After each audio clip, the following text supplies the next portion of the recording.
Thanks for visiting the patient and the weather today. I'm meteorologist Al Peterlin. I'd like to talk about the weather health stress for August 5th, 2026. We do keep additional graphics at tpatw.com. We also maintain a storefront on Amazon.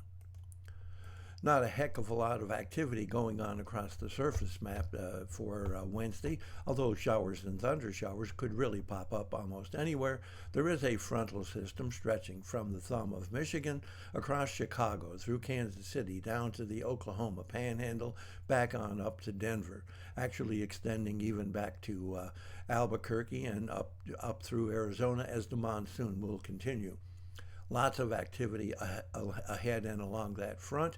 However, the Bermuda High sitting off in the Atlantic is putting southerly flow all the way up the Appalachians, keeping everything rainy from Florida all the way up through Pennsylvania. Looking at our vitality index, well, measure of the individual weather elements, and you can see there is not a lot for us to really hook to. There is, of course, the monsoon up through Arizona, portions of New Mexico. Interesting strip right along the Rockies here through Colorado and Wyoming. A little bit of activity going on here in the central plains to the really the middle Mississippi Valley. Something going on in the southeast, and that is just heat showers, thunder showers, typical summer stuff. Looking at pressure change, this is a map you aren't going to see too often, except the doldrums or the dog days of summer, and we see very minimal pressure change. That is a really large geographic pressure change across the country.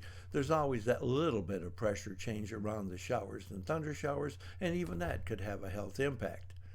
What is interesting is the change in temperatures, and you'll see that we're putting increasing temperatures across a northern swath of the country, from western Washington, Oregon, across Idaho, Montana, Wyoming, into Nebraska and the Dakotas.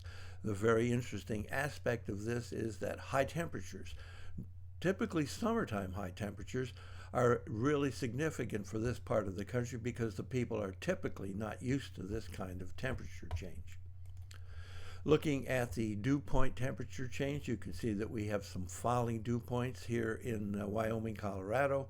You'll see that vapor pressure is not significant across much of the country, although it is falling here in the high plains, falling about the uppermost reaches of the Great Lakes, but notice the increasing vapor pressure here across much of the Northeast.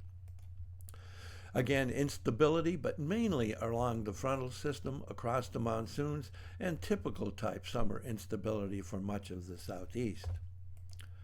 Looking at the change in oxygen availability, you'll see that we have a little touch of migraine stresses here across Arizona and spotty across New Mexico. Very interesting aspect of migraine stresses across northern Oklahoma, northern Missouri, southern Iowa, into northern Illinois and southern Wisconsin, and just a touch here in the uppermost portions of Michigan. Note we have a migraine stress across western and northern Florida, and just spotty across the southeast. We do have a large area of asthma and arthritis stresses from western Oregon, Washington, across Montana, across from Nebraska up through the Dakotas and northern Minnesota. Note we have a little bit of asthma and arthritis stress here in coastal or eastern Virginia. Thanks for visiting the patient and the weather. Your comments are appreciated. If you hurt, tell us where you're located.